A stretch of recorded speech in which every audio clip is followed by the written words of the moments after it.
Aujourd'hui, on se retrouve encore pour une petite vidéo sur une recette de pain. Oh, comme c'est étonnant. Donc aujourd'hui, on va partir sur des variétés de blé ancien qui reviennent sur le devant de la scène depuis quelques années. Je pense que vous avez dû le remarquer si vous aimez le pain. Donc on aura deux variétés de blé ancien aujourd'hui dans cette recette. On obtient aujourd'hui donc des pains qui sont totalement différents, qui s'ouvrent un peu particulièrement, qui sont vraiment très intéressants, gustativement parlant. Et ben passons tout de suite à la recette. Pour ce petit pain au blé ancien, on aura aujourd'hui deux types de céréales. On aura donc le Khorasan qui est un type de blé apparu il y a 5000 ans dans le croissant fertile. On va pas étayer sur le sujet, on n'est pas là pour faire beaucoup de théorie aujourd'hui. Et on aura également le petit épeautre. Donc pour le plus ancien, on va dire texte apparu, on est sur du 9000 ans. Donc on est pas mal au niveau de l'ancienneté là. Donc j'ai mon Khorasan qui est ici. On peut déceler une légère différence de teinte. Donc c'est normal, j'ai du Khorasan donc intégral et bis qui correspond à la environ T80. Et on a ici donc notre petit épeautre. Donc petit épeautre également intégral. Donc on attaque tout de suite, on mélange. Comme ça c'est fait. Bien entendu aujourd'hui, on aura besoin d'eau. On partira sur une hydratation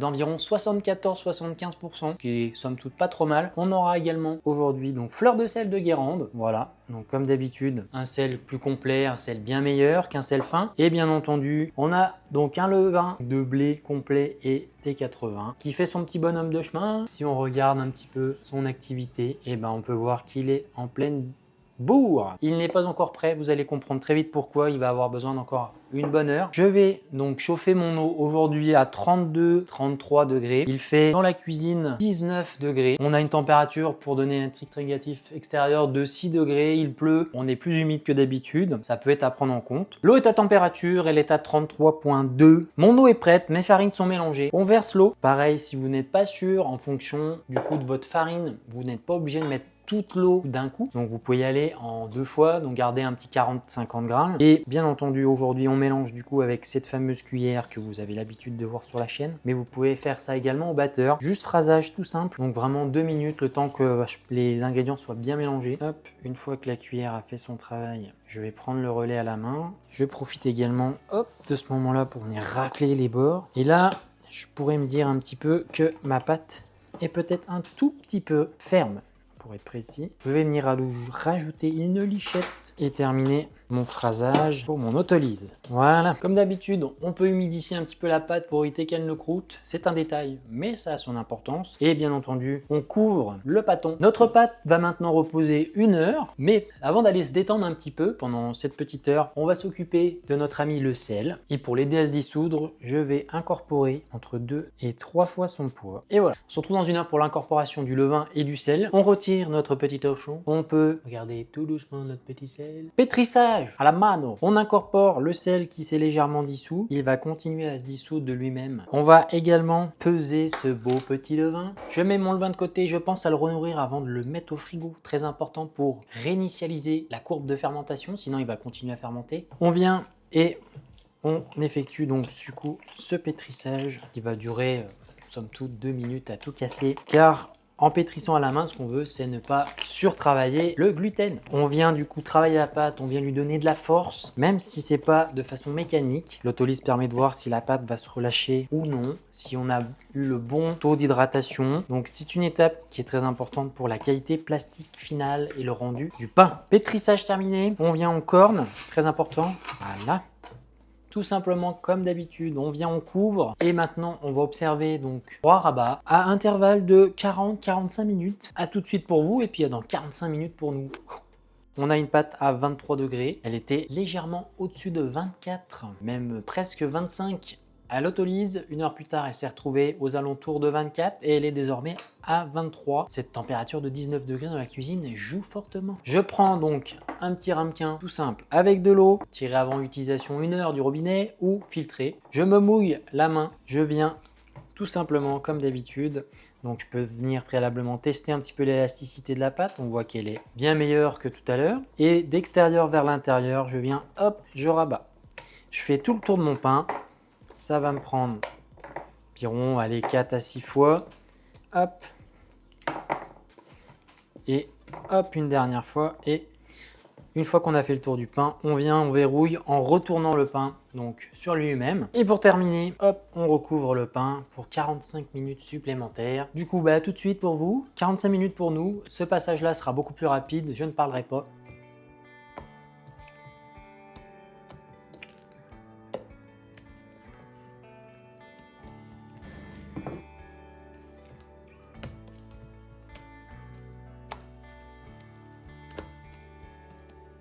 On a effectué nos 3 rabats, successivement à intervalle de 45 minutes. À titre indicatif, maintenant, dans une pièce à 18,5, ma pâte, mine de rien, est descendue en dessous des 21 degrés, dû à la faible température de la pièce, faible quantité de pâte également. Comme d'habitude, on va observer un pointage qui va durer entre 2 heures et 3 heures et demie, au vu de la température de la pièce. S'il fait plus chaud chez vous, au-dessus de 22 degrés, ces temps de fermentation vont durer moins longtemps. Vous pouvez également partir plus haut, mais ça, on verra ça une autre fois. Donc, on a une faible température de pièce qui fait chuter la température de la pâte, due aussi à une faible quantité. Je vais préchauffer mon four à 50 degrés, qui va me servir en fait d'étuve, juste pour lui donner un petit coup de pouce. En hiver, ça peut bien aider. Donc, j'ai préchauffé mon four au minimum, qui est 50 degrés. Je vais placer la pâte entre 35 et 40 minutes dans le four.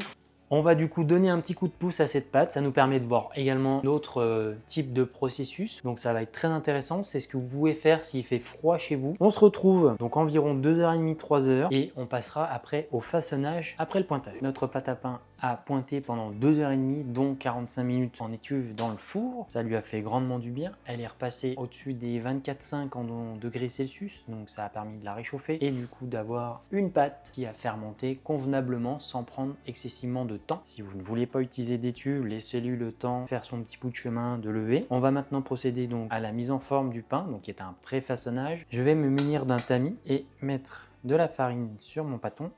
Je viens, hop, corner et basculer mon pâton sur mon plan de travail. En enlevant l'excédent de farine, je viens et je fais comme un portefeuille avec ma pâte à pain que je retourne.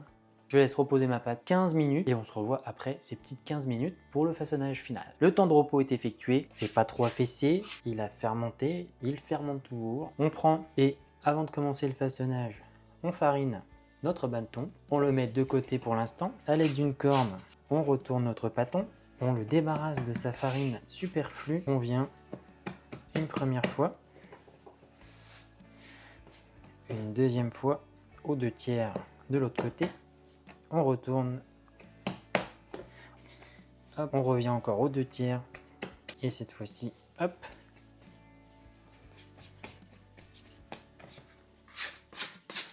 hop,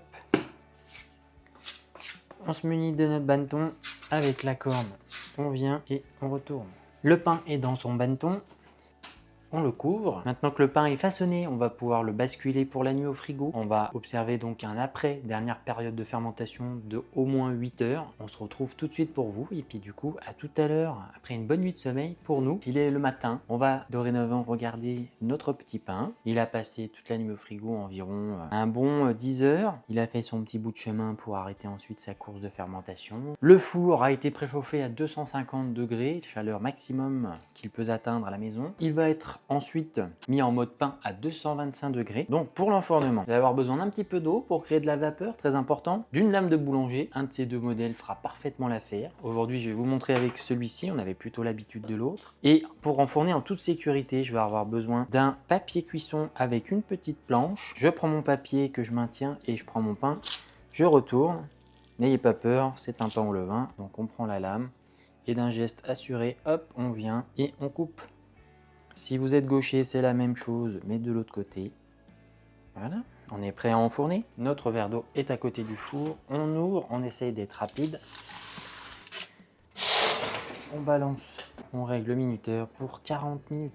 On se voit tout à l'heure pour la fin de cuisson. Regardez-moi ce beau petit pain. C'est magnifique. Hop. Ça sonne cuit. Tout simplement, ce qu'on va faire maintenant, c'est éteindre le four et laisser la porte entrouverte un bon 5 minutes, juste pour faire encore cette belle petite croûte bien caractéristique qu'on aime tant sur des beaux pains, surtout sur des pains comme celui-ci. Et une fois qu'il est froid, on se retrouve pour le bilan et la dégustation. N'est-il pas beau? Il sent très très bon, il est froid, il est prêt à être dégusté. Regardez-moi ce beau petit alvéolage.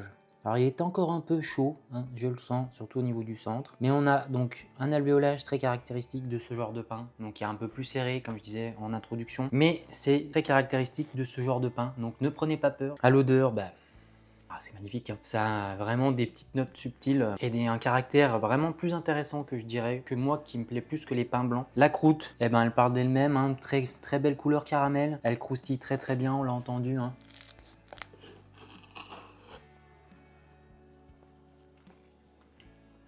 c'est une réussite. Au niveau du goût, on a des petites notes un tout petit peu sucrées, mais un petit peu acidulées, donc c'est très agréable. On a une croûte qui apporte énormément de saveur, un côté très croquant bien entendu. Très beau pain qui saura se marier aussi bien avec le petit déjeuner qu'avec le fromage ou même pour saucer. Que demander de plus? On valide le test. Si on prend un petit morceau de beurre salé, histoire de valider définitivement. Le pain et le beurre, ça fait toujours plaisir. Je pense qu'on a terminé.